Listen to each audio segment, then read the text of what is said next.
गृहमंत्री Amit Shah corona positive पाए गए। अमित शाह ने खुद ट्वीट कर कोरोना पॉजिटिव होने की जानकारी दी। कोरोना होने के बाद अमित शाह ने ट्वीट कर तबीयत ठीक होने की बात कही। गृहमंत्री अमित शाह ने कोरोना पॉजिटिव आने के बाद संपर्क में आए लोगों को टेस्ट कराने की सलाह दी। कोरोना होने के बाद गृहमंत्री अमित शाह गुरुग्राम के मेदांता अस्पताल में भर्ती। कोरोना रिपोर्ट नेगेटिव आने के बाद अमिताभ बच्चन को अस्पताल से छुट्टी मिल गई। अमिताभ बच्चन ने कोरोना रिपोर्ट नेगेटिव आने के बाद प्रार्थना के लिए फैंस का ट्वीट कर धन्यवाद दिया।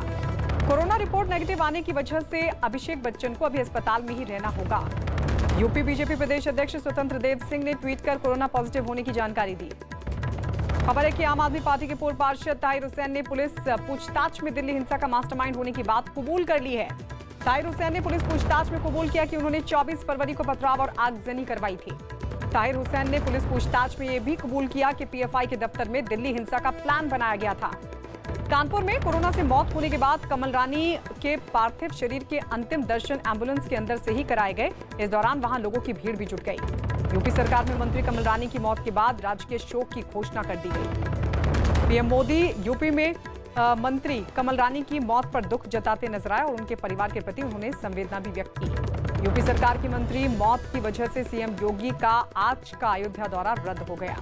कैबिनेट मंत्री कमल रानी वरुण के निधन पर सीएम योगी ने दुख जाहिर किया। बिहार पुलिस ने मुंबई पुलिस पर जांच में सहयोग नहीं करने का फिर आरोप लगाया। दिशा सालियान मौत केस में जानकारी मांगने पर बहाना बना दिया। मुंबई में सुशांत केस की जांच कर रही बिहार पुलिस दिशा के घर पहुंची। दिशा सालियान ने सुशांत की मौत से कुछ दिनों पहले खुदकुशी की थी।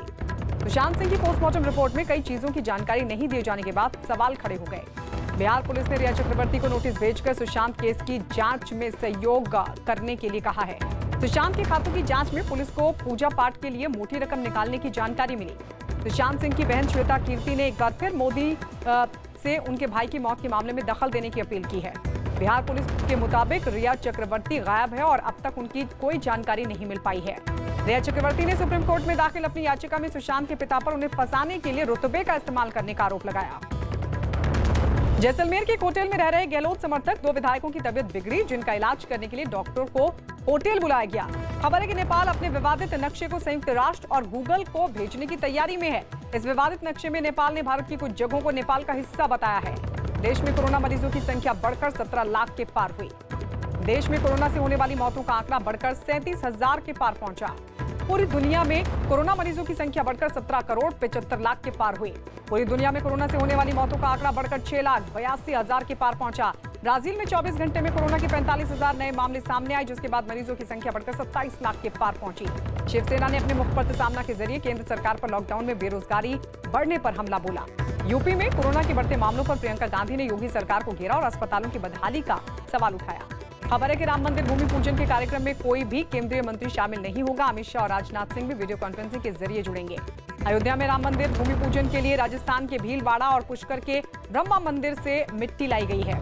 5 अगस्त को अयोध्या में भूमि पूजन से पहले 4 अगस्त को कमलनाथ अपने घर में राम का दरबार सजाएंगे और हनुमान चालीसा का पाठ भी करेंगे। आत्मनिर्भर भारत पैकेज के तहत 26 राज्य जरूरतमंदों को अनाज बांटने का काम पूरा नहीं कर पाए, लिहाजा लक्ष्य पूरा करने के लिए 31 अगस्त तक का समय बढ़ा दिया गया। प्रियंका और राहुल गांधी ने जम्मू कश्मीर की पूर्व सीएम महबूबा मुफ्ती की नजरबंदी बढ़ाए जाने के फैसले को अलोकतांत्रिक और असंवैधानिक बताते हुए केंद्र पर साधा निशाना। पाकिस्तान सेना प्रमुख जनरल कमर बाजवा बिना किसी को बताए एलओसी पर पहुंचे और सैनिकों का हौसला बढ़ाया। खबर है कि उन्होंने सैनिकों से कश्मीर का भी जिक्र किया। संयुक्त राष्ट्र के मुताबिक कोरोना की वजह से 2020 के आखिर तक पूरी दुनिया में करीब 10 करोड़ से ज्यादा लोग गरीबी का शिकार हो जाएंगे। मध्य प्रदेश के सागर में परिवहन मंत्री गोविंद सिंह राजपूत अयोध्या में होने वाली भूमि पूजन की बात करते हुए भावुक हो गए। कोरोना के बढ़ते मामलों को देखते हुए मध्य प्रदेश सरकार ने आदेश दिया कि छुट्टी के दिन कोई भी पुलिस वाला अपने जिले को छोड़कर बाहर नहीं जाएगा। दिल्ली के लाजपत नगर में एक फर्नीचर के गोदाम में आग लगने से लाखों का माल जल गया। दिल्ली पुलिस ने औद्योगिक जमीन दिलाने के नाम पर 8 करोड़ की ठगी करने वाले 2 लोगों को धर दबोचा। दिल्ली के नरेला इलाके में अपनी पत्नी की गला दबाकर हत्या करने के बाद आरोपी पति फरार। नोएडा में महिलाओं की सुरक्षा के लिए पुलिस ने स्वयं सिद्ध नाम से एक नई महिला पेट्रोलिंग टीम बनाई, जो पूरे शहर में रखेगी नजर। दिल्ली में कोरोना के नए केस में कमी आने के बाद 200 से ज्यादा कंटेनमेंट जोन खत्म कर दिए गए। डिपार्टमेंट ऑफ बायोटेक्नोलॉजी की रिपोर्ट में सामने आया कि भारत में कोरोना के ज्यादातर मामले यूरोप और सऊदी अरब की वजह से बढ़े। दिल्ली के अमर कॉलोनी इलाके में कार की टक्कर से 3 लोग जख्मी हो गए, जिसके बाद पुलिस ने आरोपी लड़की को गिरफ्तार किया। केरला सोना तस्करी केस में सीएम पिनराई विजयन के इस्तीफे की मांग करते हुए दिल्ली में केंद्रीय मंत्री वी मुरलीधरन ने धरना दिया। दिल्ली में ड्यूटी पर न आने के आरोप में निलंबित 36 पुलिसकर्मियों को फिर से बहाल किया गया। यूपी के कानपुर में लैब टेक्नीशियन संजीत यादव के अपहरण और हत्याकांड से गुस्साए परिजनों ने पुलिस पर लापरवाही का आरोप लगाते हुए प्रदर्शन किया। कानपुर में संजीत यादव की हत्या पर परिवार की मांग पर यूपी सरकार ने सीबीआई जांच की सिफारिश की। दिल्ली में पिछले 24 घंटे में कोरोना के 1118 नए मामले आए सामने, 26 लोगों की मौत भी हुई। महाराष्ट्र में पिछले 24 घंटे में 9601 लोग कोरोना पॉजिटिव हुए तो एक दिन में 322 लोगों की मौत हुई। बिहार में विपक्ष के नेता तेजस्वी यादव ने सरकार पर कोरोना के गलत आंकड़े बताने का आरोप लगाया। राजस्थान के प्रतापगढ़ जेल में 24 घंटे में 4 कैदी और 2 स्वास्थ्यकर्मी कोरोना पॉजिटिव पाए गए। एमपी के शाहजहांपुर में ऑनलाइन जुए में 2.5 लाख रुपए हारने के बाद पैसों के विवाद में 2 लोगों पर दोस्त की हत्या का आरोप लगा।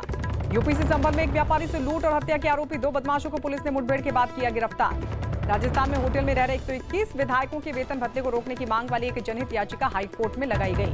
बिहार के बगहा में बाढ़ से परेशान लोगों ने विधायक रिंकू सिंह के सामने उनके खिलाफ विरोध प्रदर्शन किया। राजस्थान के मंत्री ने वीडियो कॉन्फ्रेंस के जरिए कोटा में प्लाज्मा बैंक का उद्घाटन किया। उत्तर प्रदेश में पिछले 24 घंटे में 3840 लोगों को कोरोना हुआ। यूपी में अब तक 1677 लोगों की मौत हो चुकी है।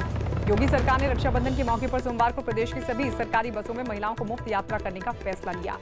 बीजेपी सांसद प्रज्ञा ठाकुर सिंह ने ट्वीट कर कांग्रेस के नेताओं को राम मंदिर विरोधी बताया। हिमाचल प्रदेश के कुल्लू में जमीन खिसकने से कुल्लू मनाली हाईवे बंद हुआ। कोरोना के बीच पहली बार राजस्थान लोक सेवा आयोग की परीक्षा हुई, जिसमें पशु चिकित्सा अधिकारी के 900 पदों के लिए 3536 उम्मीदवार शामिल हुए। अहमदाबाद में एक ट्रक में जा रहे क्लोरीन गैस के सिलेंडर फट गए, जिसके बाद आसपास रहने वाले लोगों ने आंखों में जलन और उल्टी की शिकायत की। तेलंगाना में 24 घंटे में कोरोना के 1891 नए मामले सामने आए, जिसके बाद राज्य में कोरोना के मरीजों की संख्या बढ़कर 66,600 के पार पहुंची। आंध्र प्रदेश के अनंतपुर में घर में क्वारंटीन किए गए पति पत्नी ने तीसरी मंजिल से छलांग लगाकर आत्महत्या कर ली। केरल के एर्नाकुलम और तिरुवनंतपुरम के वृद्धाश्रमों में 3 और लोगों की कोरोना से मौत हो गई, जिसके बाद सरकार ने राज्य के 577 वृद्धाश्रमों में नियम और भी कड़े किए। पंजाब में जहरीली शराब पीने से मरने वालों की संख्या 86 तक पहुंची। राज्य सरकार ने हर पीड़ित परिवार को 2-2 लाख की आर्थिक मदद देने का ऐलान किया। डीएम के प्रमुख स्टालिन ने नई शिक्षा नीति के तहत हिंदी और संस्कृत थोपने का आरोप लगाया। ब्राजील में सुप्रीम कोर्ट के आदेश के बाद फेसबुक ने राष्ट्रपति के समर्थकों के अकाउंट ब्लॉक कर दिए। उन पर जजों के खिलाफ फर्जी खबर फैलाने का आरोप था। अमेरिका की एक संस्था ने 2020 के आखिर तक कोरोना की वैक्सीन तैयार कर लेने का दावा किया। अमेरिका में 24 घंटे में कोरोना के 61,000 से ज्यादा मामले सामने आए, जिसके बाद वहां कोरोना मरीजों की जो संख्या है वो 47 लाख के पार हो गई। यूएई ने अपने पासपोर्ट के नियमों में किया बदलाव, जिसके बाद अब वहां रहने वाले भारतीय 2 दिन के अंदर अपने पासपोर्ट को रिन्यू करा सकेंगे। अमेरिका के फ्लोरिडा में पुलिस ने 17 साल के एक लड़के को गिरफ्तार किया, जो नेताओं और बड़ी हस्तियों का ट्विटर अकाउंट हैक करता था।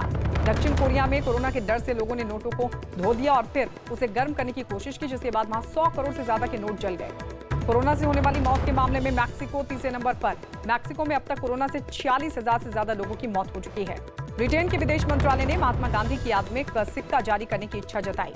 लंदन में लॉकडाउन के दौरान पंजाबी डांसर राजीव गुप्ता ने अपनी डांस क्लास को कसरत से जोड़ दिया, जिससे खुश होकर ब्रिटेन के पीएम ने उनका सम्मान किया।